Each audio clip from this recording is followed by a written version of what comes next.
మిత్రులారా, ఈ విజువల్, ఈ గ్రాఫిక్ ఒకసారి జాగ్రత్తగా చూడండి. విజువల్ క్యాపిటలిస్ట్ అనే ఒక వెబ్సైటు ప్రపంచంలోని గణాంకాలన్నింటినీ సేకరించి ఆ గణాంకాల మీద అనేక గ్రాఫిక్స్ తయారు చేసి ప్రతిరోజు తన వెబ్సైట్ మీద పెడుతుంది. తాజాగా విజువల్ క్యాపిటలిస్ట్ వెబ్సైట్ మీద అంతర్జాతీయంగా ఏ ఏ నగరాలలో ఎంతెంత నిఘా జరుగుతున్నది, ప్రజా భద్రత కోసం అనే పేరుతో ప్రజా జీవితాన్ని సంపూర్ణంగా తమ కనుసన్నలలో నడిచేటట్టు పోలీస్ వ్యవస్థ ఎట్లా చేస్తున్నది అని సర్వేలెన్స్, ఏ నగరం అతి ఎక్కువ నిఘాకు గురి అవుతున్నది. నిఘాకు గురి కావడం అంటే సీసీటీవీ కెమెరాలు ఉండడం, ఆ సీసీటీవీ కెమెరాల్లో ఎవరు ఎక్కడ ఏ పని చేస్తున్నారు, ఎటుపోతున్నారు సమస్త వివరాలు రికార్డు కావడం, ఈ రికార్డ్ అయినంత పోలీసులకు రియల్ టైంలో కానీ లేదా తర్వాత రికార్డుగా కానీ అందుబాటులో ఉండడం. ఇది ప్రపంచవ్యాప్తంగా సాంకేతిక పరిజ్ఞాన విప్లవంతో, అభివృద్ధితో సాధ్యమవుతున్న విషయం.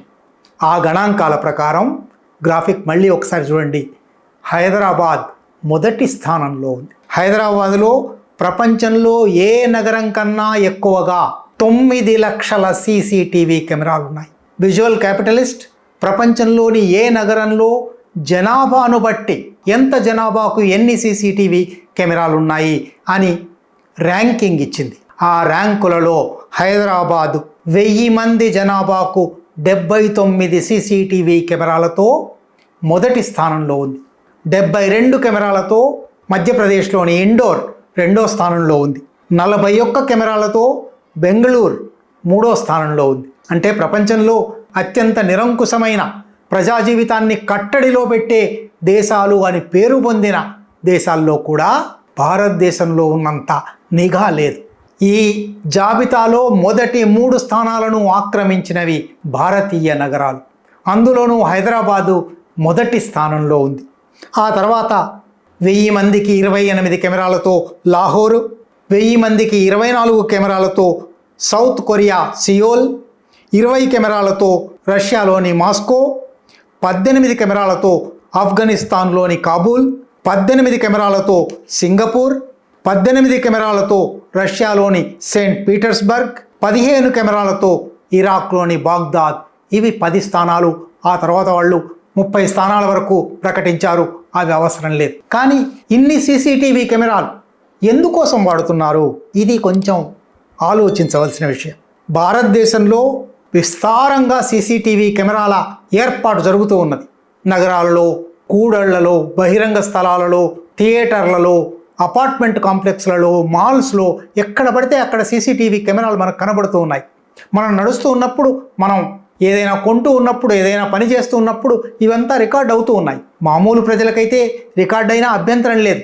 కానీ ఈ రికార్డ్ అయినది ఉపయోగపడుతున్నదా లేదా, అది కీలకమైన విషయం. సీసీటీవీ కెమెరాలను పెట్టేటప్పుడు పోలీస్ శాఖ కానీ, ప్రభుత్వాలు కానీ, పురపాలక సంస్థలు కానీ ఇవన్నీ మీ భద్రత కోసమే, మీ క్షేమం కోసమే, మీ ప్రాంతంలో ఏవైనా నేరాలు జరిగితే అరికట్టడం కోసమే అని చెప్తున్నారు. కానీ నిజానికి సీసీటీవీ కెమెరాలు నేరాలను అరికట్టజాలవు. నేరాలను రికార్డు చేస్తాయి, ఆ తర్వాత నేరస్తులను పట్టుకోవడంలో సహకరిస్తాయి, ఉపయోగపడతాయి.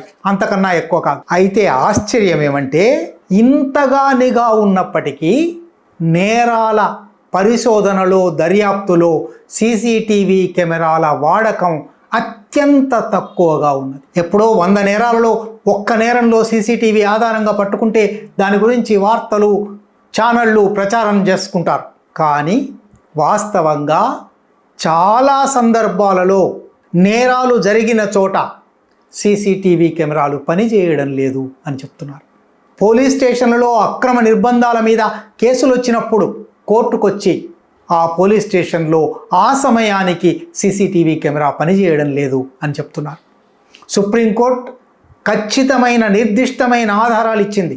ప్రతి పోలీస్ స్టేషన్లోనూ లాకప్ గదులు, ప్రతి పోలీస్ స్టేషన్లోనూ ఎంట్రీ పాయింట్లు, ఎగ్జిట్ పాయింట్లు సీసీటీవీ కెమెరాలతో రికార్డు చేయాలి, దాన్ని ప్రిజర్వ్ చేయాలి, రక్షించి ఉంచాలి. వాటి మీద ఏవైనా కేసులు వచ్చినప్పుడు న్యాయస్థానం ముందర సీసీటీవీ కెమెరా ఫుటేజ్ సమర్పించాలి అని సుప్రీంకోర్టు చెప్పింది. అయినప్పటికీ ఇంత మహాఘనత వహించిన, ప్రపంచంలోకెల్లా మొదటి స్థానంలో ఉన్న హైదరాబాద్ నగరంలో 2025 ఏప్రిల్లో ఒక కేసు వచ్చింది. మణికొండలో ఒక వాచ్మెన్ కొడుకు తప్పిపోయాడు. ఆ వాచ్మెన్ మిస్సింగ్ అనే కంప్లైంట్ చేశాడు. ఆ కంప్లైంట్ మీద 7-8 నెలలు గడిచిన పోలీసులు ఏ చర్య తీసుకోలేదు. ఇది మణికొండ అంటే ఇన్ఫర్మేషన్ టెక్నాలజీ ఉద్యోగులు కంపెనీలు ఉన్న ఒక ప్రధానమైన ప్రాంతం. అక్కడ 8 నెలల పాటు పోలీసులు ఏమీ చేయకపోతే ఆ వాచ్మెన్ కోర్టుకు వచ్చాడు. హైకోర్టులో 2025 ఏప్రిల్లో జస్టిస్ టి వినోద్ కుమార్ పోలీసులను అభిశంసించారు. 8 నెలల పాటు మీకు సీసీటీవీ ఫుటేజ్ దొరకలేదా? వాళ్ళు తప్పిపోయిన పిల్లవాడి ఫోటో అన్ని పోలీస్ స్టేషన్లకు పంపించాము అన్నారు. అన్ని పోలీస్ స్టేషన్లకు పంపించడం సరే, ఏ ప్రాంతం నుంచి అయితే తప్పిపోయాడో ఆ ప్రాంతంలో సీసీటీవీ కెమెరాలు ఉండాలి కదా, లేదా ఆ మార్గంలో అటు ఇటు వెళ్లే దగ్గర సీసీటీవీ కెమెరాలు ఉండాలి కదా, వాటికి ఏమైంది అని న్యాయమూర్తి అడిగారు. అవి పని చేయడం లేదు, వాటిలో సమాచారం దొరకలేదు.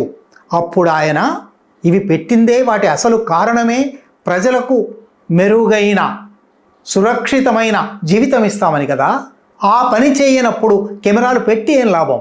మేము 1,00,000 కెమెరాలు పెట్టాం, 2 లక్షల కెమెరాలు పెట్టాం అని గొప్పలు చెప్పుకోవడం ఎందుకు? ప్రజాధనం వృధా కదా అన్నారు ఆయన. ఇది ఏప్రిల్ 2025. ఇటువంటి ఘటనలు అనేకం జరుగుతున్నాయి. అత్యంత కీలకమైన, అందులోనూ అధికార వర్గాలకు, శక్తిమంతులకు, సంపన్నులకు సంబంధించిన నేరాలు జరిగినప్పుడు సీసీటీవీలు ఆ సమయానికే పనిచేయవు. ఇటువంటి సంజాయిషీలు పోలీసులు, దర్యాప్తు సంస్థలు ఇస్తూనే ఉన్నాయి. సరే, ఇది తెలంగాణ, అందరికన్నా ఎక్కువ సీసీటీవీ కెమెరాలు ఉన్న చోటు. ఇతర ప్రాంతాల్లో కూడా ఇటువంటిదే జరిగింది. అలహాబాద్ హైకోర్టులో 2026 ఫిబ్రవరిలో ఒక కేసు వచ్చింది. ఆ కేసులో ఒక 56 ఏళ్ల వికలాంగుడి, దాదాపు వృద్ధుడి కింద లెక్క, పోలీసులు చిత్రహింసలు పెట్టారు పోలీస్ స్టేషన్లో. దాని మీద కేసు వచ్చింది. ఆ కేసు వచ్చినప్పుడు జస్టిస్ అబ్దుల్ మోయిన్, జస్టిస్ బబితా రాణి ద్విసభ్య ధర్మాసనం ముందరికి ఆ కేసు వస్తే వాళ్ళు ఆ ప్రాంతపు సూపరింటెండెంట్ ఆఫ్ పోలీస్ ఎస్పీని పిలిచి బోనెక్కించారు. ఎస్పీ మీద వ్యాఖ్యలు చేశారు. ఏమయ్యా ఈ సీసీటీవీ ఫుటేజ్ కెమెరాలు? ఏ పోలీస్ స్టేషన్లోనైతే చిత్రహింసలకు గురయ్యానని బాధితుడు చెప్తూ ఉన్నాడో ఆ ఫుటేజ్ మాకు చూపెట్టి మీరు నేరం చేయలేదని చూపుకోండి, కానీ సీసీటీవీ ఫుటేజ్ లేదంటున్నారు. ఇదేమిటి అని ఎస్పీ మీద చాలా పరుషమైన వ్యాఖ్యలు చేశారు. అక్కడితో కూడా ఆగలేదు. ఆయన డీజీపీని కూడా పిలిచారు. డీజీపీని పిలిచి డీజీపీ అంతకుముందే ఒక ఉత్తర్వు జారీ చేస్తున్నారు. అన్ని పోలీస్ స్టేషన్లలోనూ సీసీటీవీలు సక్రమంగా పనిచేసేలా చూడండి అని ఆదేశం ఇచ్చున్నారు. కానీ ఆ ఆదేశం అమలు కాలేదు. ఏ తేదీన అయితే ఈ చిత్రహింసలు జరిగాయి అని ఫిర్యాదు చెప్తున్నాడో ఆ తేదీకి 2 నెలల ముందు నుంచి 3 నెలల తర్వాత వరకు 6 నెలల పాటు సీసీటీవీలు పనిచేయలేదు. సీసీటీవీ కెమెరాల్లో ఏ రికార్డు లేదు.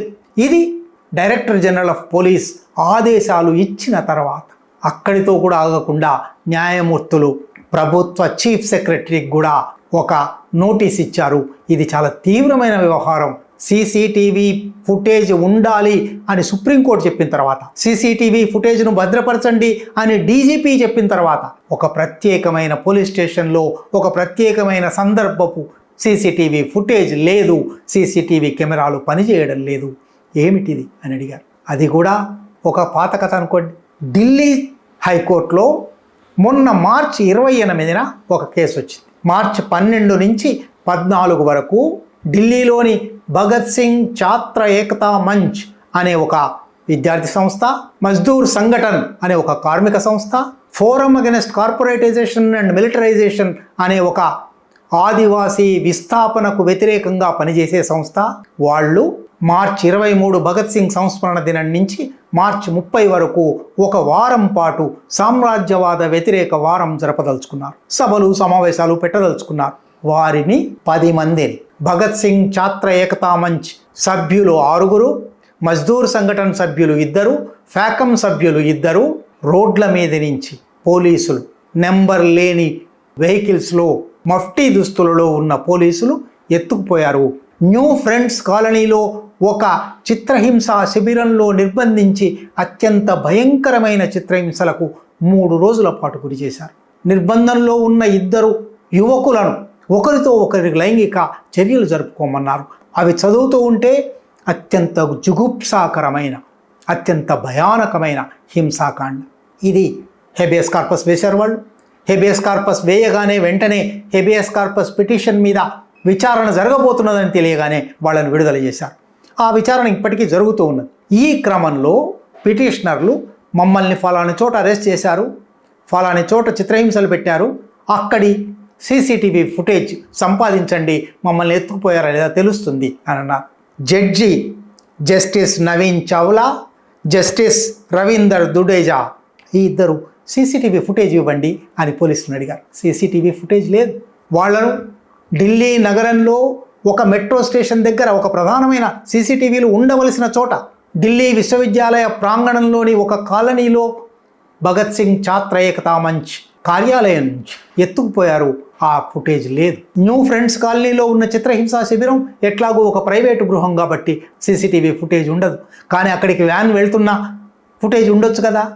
అసలు ఈ మొత్తానికి ఏవి సీసీటీవీ ఫుటేజ్ లేదు అని చెప్తూ ఉన్నారు. చిట్ట చివరికి ఎన్నికల సంఘం, ఇది మనం చాలాసార్లు చెప్పుకున్నాం, మళ్ళీ వివరంగా చెప్పనక్కర్లేదు, ఎవరైనా దొంగ ఓట్లు వేశారా, ఎవరైనా 2-3 బూత్లలో ఓట్లు వేశారా అని తెలియడానికి ఆయా బూత్ల సీసీటీవీ ఫుటేజ్ ఇవ్వండి, ఆ సీసీటీవీ ఫుటేజ్తో మేము రుజువు చేస్తాము పలాని వాళ్ళు దొంగ ఓట్లు వేశారని అని ప్రధాన ప్రతిపక్షం కాంగ్రెస్ అడిగితే ఎన్నికల సంఘం స్వయంగా ప్రధాన ఎన్నికల కమిషనర్ గణేష్ కుమార్ ఒక పత్రికా సమావేశం పెట్టి ఈ సీసీటీవీ ఫుటేజ్ బయటపెట్టడం మన తల్లులకు చెల్లెలకు వ్యక్తిగత గోప్యతకు భంగకరం కదా, ఇది ప్రైవసీ కదా, ఎట్లా ఇస్తాము అన్నాడు. क्या अपनी माताओं, बहुओं, बेटियों सहित किसी भी मतदाता की सीसीटीवी वीडियो चुनाव आयोग को साझा करनी चाहिए क्या? 2 ఓట్లు వేయడం ఒక నేరం. ఆ నేరాన్ని దర్యాప్తు చేయడానికి తప్పకుండా సీసీటీవీ ఫుటేజ్ కావాలి. అది ఇవ్వడానికి వీల్లేదు అన్నాడు. ఇవ్వడానికి వీల్లేదు అనడం మాత్రమే కాదు, ఎన్నికల బూత్ల దగ్గర సీసీటీవీ ఫుటేజ్ 45 రోజులు మాత్రమే రక్షించాలి, ఆ తర్వాత ధ్వంసం చేయాలి అని కూడా అన్నాడు. ధ్వంసం చేయవలసిన అవసరం ఏమిటి అంటే, ఒకవైపేమో ప్రపంచంలోకెల్లా అతిపెద్ద నిఘా నేరాలు జరగకుండా అరికట్టడానికి ప్రజా భద్రత కోసం అనేక లక్షల సీసీటీవీ కెమెరాలు పెడుతున్నాము అని గొప్పలు చెప్పుకుంటారు. మరొక వైపు ఖచ్చితంగా నేరస్తులెవరో నిర్ధారణ జరపడానికి అవసరమైన సీసీటీవీ ఫుటేజ్ ఉండదు. ఎవరికి లాభం మరి? ఒక్క సీసీటీవీ కెమెరా ఇవాళ ఉన్న మార్కెట్ ధరల ప్రకారం, ఇంతకుముందు ఇంకా ఎక్కువ కూడా ఉండొచ్చు, కనీసం 1000 రూపాయలు అవుతుంది. 9 లక్షల కెమెరాలు హైదరాబాదులో పెట్టారంటే ఆ కెమెరాల ఖరీదే 100 కోట్ల రూపాయల పైన ఉంటుంది. ఇన్స్టాలేషన్కి ఎంత ఖర్చు అయింది, దాని మెయింటెనెన్స్ ఎంత ఖర్చు అవుతున్నది, ఆ డేటా సర్వర్లకు ఎంత ఖర్చు అవుతున్నది, అది చెప్పడానికి వీల్లేదు. ఇంత ప్రజాధనం జస్టిస్ టి వినోద్ కుమార్ అన్నట్టు వ్యర్థమవుతున్నదా? దీనివల్ల ఏమైనా ప్రజా భద్రతకు ఉపయోగం ఉన్నదా? ఈ ఛానల్లో కంటెంట్ నచ్చితే సపోర్ట్ చేయండి. ఛానల్ నడవటానికి మీ సపోర్ట్ చాలా అవసరం.